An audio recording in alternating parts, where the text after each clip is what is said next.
What's up everyone, John Rettinger from Techno Buffalo here. It's been a crazy week for Apple news. For you Apple fans out there, you've probably been very excited and been enjoying it. For those of you out there that maybe aren't the biggest fans of Apple, it's probably been a killer couple days for you.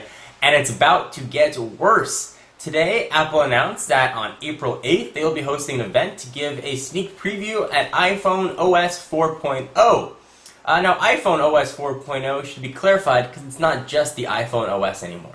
It's also the iPod Touch OS, and now it's also the iPad OS. So I want to run down some predictions for what I think we're going to see finally with iPhone OS 4.0. From 1.0 to 2.0 was incremental, from 2 to 3 added some key features, from 3 to 4 I think we're finally going to see that big jump.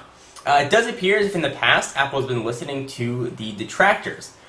People were crying when the iPhone was first released that had no cut, copy, and paste, no MMS. And those have since been rectified, I think rectified very nicely. The key features that were missing from the iPhone have been fixed, save for a few, which we'll talk about. So let's go ahead and get to the predictions for what I think we're going to see for iPhone OS 4.0. First and foremost, and sort of the biggest gaping hole I think in the operating system is multitasking. I think we're finally going to see true multitasking on the iPhone, iPod Touch, and iPad.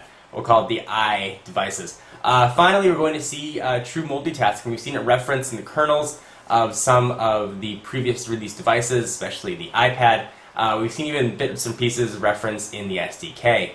Whether or not Apple completely opens it up to third-party multitasking support, or whether it's just multitasking for native apps, yet to be seen. Although I'm kind of inclined to believe that we're not going to see sort of universal multitasking. Apple tends to lock things down, but I think we're finally going to see some sort of multitasking. The other big knock that I've had, and I've said this in the past, is the home screen and the layout of the UI. It's gotten very stale. They've added features and such, but it hasn't changed since the iPhone was first launched. This layout of the arrangement of grids is exactly the way it looked when the iPhone first launched. Now you've got more icons from apps, but that's about it. And it's gotten stale and boring, and it's even more apparent how boring it is on something this large like the iPad. There's not much information here. You get a row of icons, and that's about it. You get no additional functionality. You're not getting email notifications on there. You're not getting a ton of features that other devices offer. I think we are going to see a redesigned UI. I don't think we're going to completely abandon what we have right now. I think we're still going to see that arrangement of grids, but perhaps it'll be segmented or there'll be stacks similar to what we have in Snow Leopard. There have been also rumors perhaps some sort of widget support, so live widgets similar to the tiles that Microsoft has on Windows Phone 7. They've since dropped the series from the end of that. And Android. It's been sort of the other rumors that have been kicking around. Although I do think some sort of UI tweaks are guaranteed, as well as true multitasking, which could be quite nice. The next thing I think we're finally going to see, and I'm hoping for this one, is better notifications. Notifications on the iPhone or the iDevices is quite poor. They're pop-ups that show up and they stop the application running in the background. I like notifications that pop up, very similar to how WebOS works. If you've ever seen one of the new Palm devices, they nailed notifications. They're unobtrusive, they show up at the bottom, you can tap it for information, or you can swipe it away and have it be gone. I think that's something that the iDevices are certainly missing. Another feature that I think is a guarantee that we're finally going to see is Universal Mailbox. I don't know how many of you have multiple mail accounts on your iPhone, iPad Touch, or iPad. You got to keep going back and forth to each account to get your mail. It'd be great if you could just have them all in one sort of encompassing package. Would be quite nice. Another feature that this may be a US thing, but we haven't heard anything about tethering. Other countries have been able to tether since iPhone OS 3.0 was released, now almost a year ago, but we don't have that for AT&T, so maybe we'll see some sort of tethering or iPad tethering so people can use their Wi-Fi device in conjunction with their iPhone. Certainly would be a feature that I think would be a welcome addition to the iDevice line. So the next big question here is hardware. Are we going to see new hardware? Are we going to see the iPhone 4.0? Are we going to see a new iPod Touch? What are we going to see? And how is this going to affect the iPad? I think are the two big questions everybody's asking.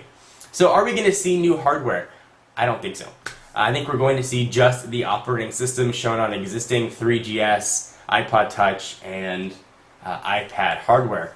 I think we're not going to see a new iPhone until the June or July timeframe. It seems to be the general consensus and the path that Apple has followed in the past. So the question begs, why are they showing a new iPhone OS in April when new hardware is not coming out until June or July? And I think that's due to pressure. Android is gaining market share fast and furiously. Palm is now going to have the devices on every major carrier. There is a lot of competition, and all that competition is sort of shouting from the mountaintops about Apple's shortcomings on their devices, particularly no multitasking.